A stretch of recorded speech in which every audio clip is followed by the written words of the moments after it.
Hey everybody, I hope this video finds you well. But I don't know about you, but I've been playing a ton of the Diablo 4 beta, both in the pre-purchase beta and also in the free-to-play beta. And I wanted to share with you my reviews, some thoughts that what I think that they really did a great job on, and some areas that I think that they could probably improve on to just make the game overall better. So let's just get right into it.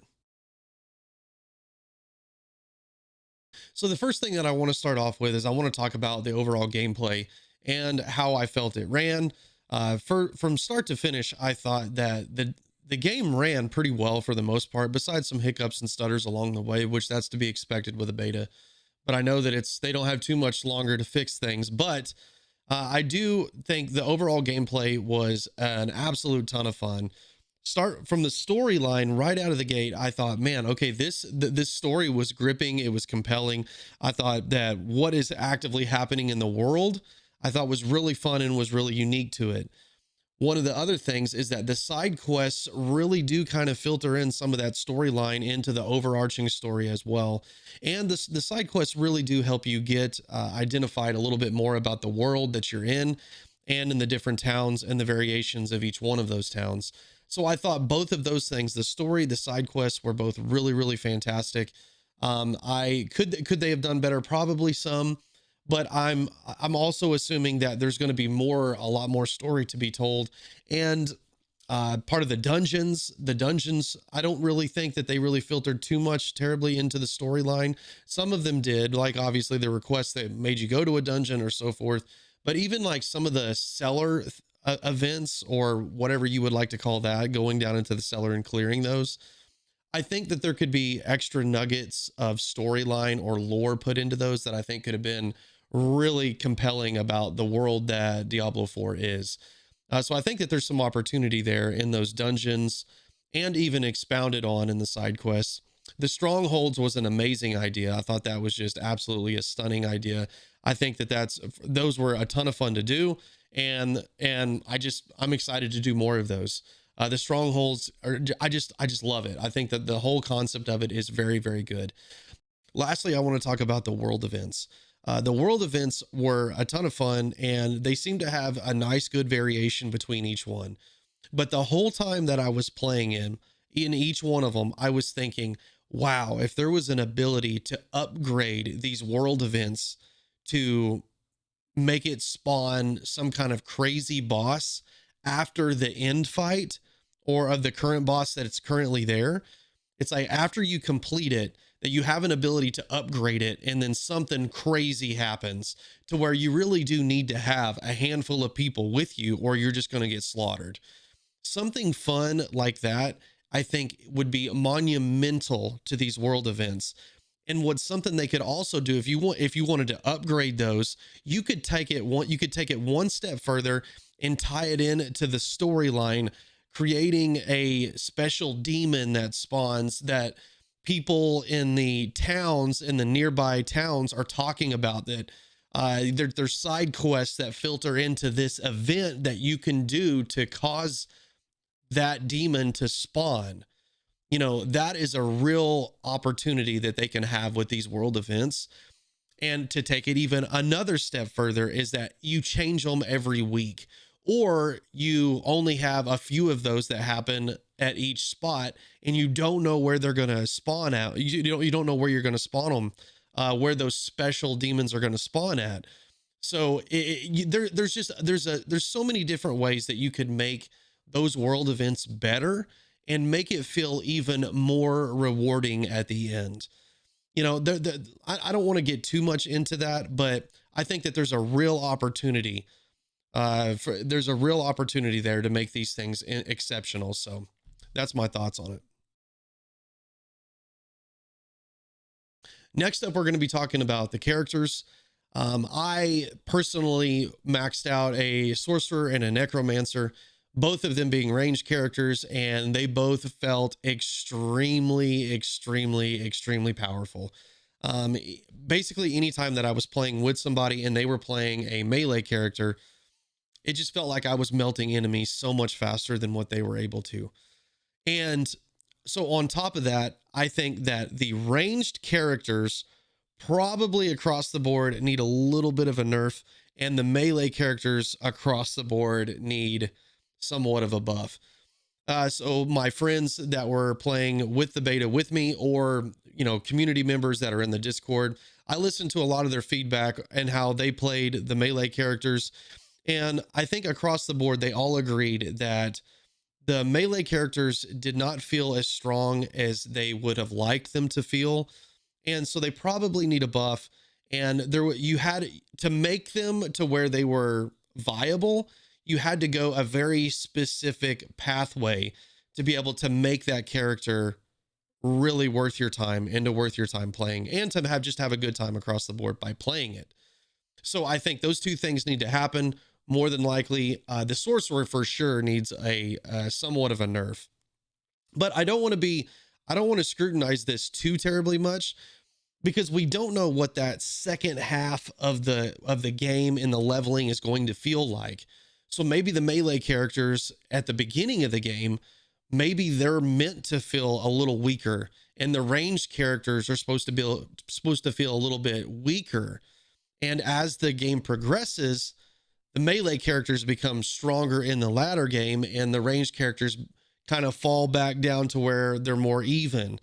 I don't know, and I don't want to scrutinize this too terribly much, but I feel like I'm not the only one that feels this way, and I've listened to a lot of people in my community and other communities, and I think that that's probably the consensus across the board. Now we're going to be jumping into combat. I think they absolutely crushed the combat. I think combat was so much fun. Every one of my fights, I felt like, man, I felt strong. I felt powerful. My character had some really fun and unique abilities, each one. So I think for non-boss fights, it feels great to just walk into a spot and just to melt some enemies, and then other enemies taking a little bit more time. I loved that aspect of the non-boss fights. And then when it comes to the boss fights, man, I there were moments where I was like, oh my God, I'm gonna get destroyed here. But then able to dodge different attacks, and then being able to get some damage down, and then getting out, and then getting back in. I thought across the board the boss fights were so much fun. The non-boss fights were a ton of fun. My biggest complaint in combat, hands down, has to be the crowd control effects. The problem with the crowd control effects was the chaining of the crowd control effects. It was like you get frozen, and then you get unfrozen, and then you immediately get frozen again. And then if you get frozen a third time in a row, it's a guaranteed death, basically. So I think there needs to be some adjustment made with the CC for sure. Definitely needs some, because it just feels bad. It feels bad because you're like, okay, I was doing a bunch of damage, and I was willing to stay in a fight a little bit to get frozen, and then end up getting triple frozen and then automatically dying. I think that there's ways to address this to make it to where the crowd control doesn't feel bad. So one of the things that I would suggest is that if you get frozen, for instance, as soon as you break out of being frozen, you should be invulnerable to being frozen again for like a second and a half. It doesn't have to be a long amount of time. It's just an opportunity for your character to dash out of the way before you get stunned again or frozen again. I think that right there could alleviate so much of the pain that it feels when you get frozen back to back to back to back. So I think across the board, the crowd control effects, I don't know what I fully think about them, because I understand the reason why they're there. They want to punish the player that is willing to stay in a fight through knowing that they're going to be frozen, and to just stay in the fight and there not be consequences behind it.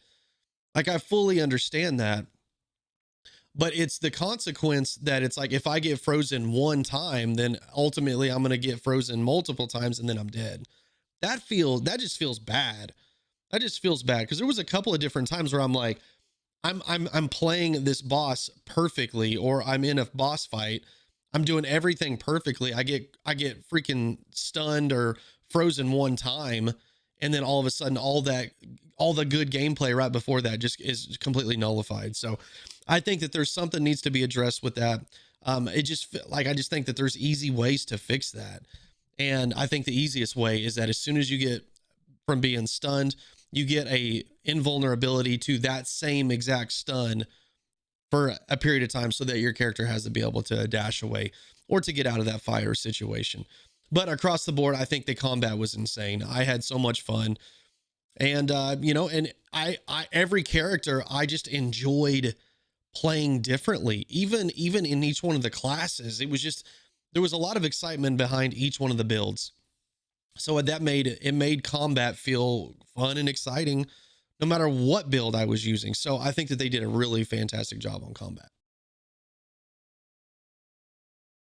Next up, we're going to be talking about inventory and the layout and the design and the way it looks and the way it feels.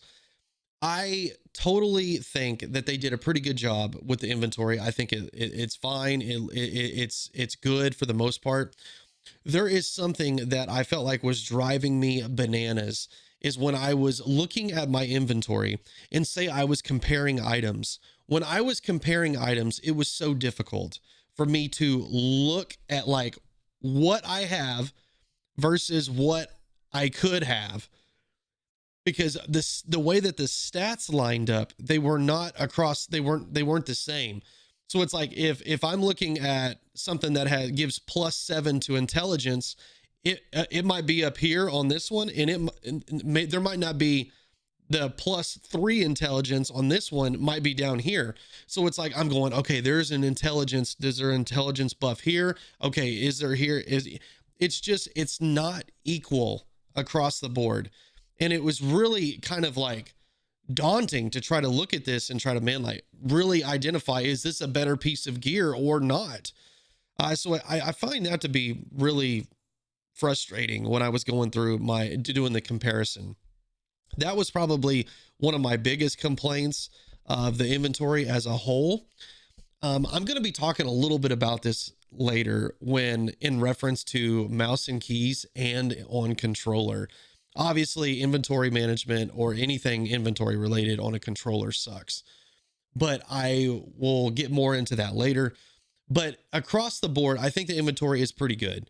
I liked it. I enjoyed it. I felt like it was clear for the most part where things were at, what things go on, how I can junk something, or I thought that was nice. Across the board, I think the inventory management pretty strong. But I wish they would really tweak that major thing is when you're in comparing items. That was driving me crazy trying to figure out, because it felt like I was trying to do calculus of trying to figure out, okay, this is here, this is there. So I just think that they need to improve upon that. Next up, we're going to be talking about the sound effects and the music, the background music and so forth. I think a lot of people don't really think about this all that much, because they're so focused on what's visually happening in front of them that they don't realize how some of those fights and some of those interactions, how music can take something, or the sound effects can take something and just elevate your excitement for whatever's happening on your screen. So for instance, I think the sound effects of the way that stuff was hitting and the slashing and all of those, I think the sound effects were spot on. I will say this. I felt like the music could have really, really been way better. I I did not at any time during the beta, especially when I was going through like a dungeon, say going through a dungeon and you get to the boss fight. I feel like there should be this massive music switch that flicks, that turns on, and that just absolutely goes crazy. Like, oh God, the boss fight is happening. It's here. We're going. It's like there was never a trigger that musically could have happened that could change the atmosphere entirely. So think about this. I want you to, as you've played the game, I want you to think about this. You go through a dungeon, you get to the boss fight, and then boom, all of a sudden, they're like this crazy Doom style metal kicks off. And then you're just in it. Like things are popping off. It's getting crazy. It's like that was missing. And I think that that was a huge opportunity for Diablo to do something special with that. And I know that it's not Doom, but I think that there's an opportunity there that the music levels get cranked up, that the sound, like the sound effects go nuts. I mean, it's like there's a real opportunity here. And I think they kind of missed that musically. I don't think it was that great. I think they kind of missed the mark here, but the sound effects are pretty good. So what I'm going to be doing is I'm probably going to be listening to my own background music while I'm playing through the game, and then just probably just be turning up the sound effects to enhance my own gameplay. Lastly, we're going to be talking about mouse and keys versus controller. Now that Diablo is on multiple consoles, they had to really implement what a controller feel of the game really looks like. So we're going to start out with mouse and keys. I played the beta the first time fully mouse and keys, didn't even pick up a controller. And I remapped it the way I wanted it to, and I got it to the feel of mouse and keys felt good. Now, I also on the second beta, I said, listen, I want to try out what controller feels like, because there were people in my chat that were like, man, controller feels so good on this. And I'm like, oh man, I just don't see how. And so I picked it up. I picked up the controller. I had to remap a few things, but after I did that, the controller felt incredible. Not having to click, click, click, click, click, click, click on everything from the mouse and keys was really, really, really awesome when it came to the gameplay and just getting from A to B. The controller felt amazing. It really did. And I know you hear a lot of people saying online, why in the world has Diablo not put WASD into Diablo so that you're just not clicking your freaking finger away? And I that's a great question. I don't understand. I don't understand why they haven't implemented that entirely. But I will say this, the controller felt amazing. So which one is better, mouse and keys or controller? Me personally, I think if you're used to mouse and keys and you've played Diablo on mouse and keys forever, you're going to stick with that. The controller is not going to change your mind. But I will say this though, playing on controller, the combat felt insane. Not having to click a million times to go from A to B felt amazing. Just using a joystick feels great in that aspect for sure. I mean, the biggest knock behind using a controller across the board has always been the inventory management. It's abysmal at best. It just sucks all the way around. But what I'm going to tell you now is I think the best way to play the game, and that is a hybrid of both, because Diablo is so easily integrated to where you can switch between mouse and keys and controller like that, and you feel zero lag between either one. So if I'm on mouse and keys and I'm doing inventory, and then if I want to get out of my inventory and then pick up my controller and start being right back in combat or moving through the net from A to B or whatever, it's so seamless. It's the second that I touch a button on my controller, I'm using a controller, all of my controller settings are set, and I'm off to the races. So it's like, it's real seamless. So I think honestly, the best way to play the game is a hybrid of both. This is what I used, and it felt amazing. You use the best of both worlds. You have the combat, and the movement is just so great on controller that I think it was just superior. So when I'm in combat or I'm moving around in the world, I'm going to be on controller. But the second that I do anything inventory related, I'm going to go mouse and keys. As soon as I got into town, I switched to mouse and keys, and I did everything I needed to do on mouse and keys when I was in town.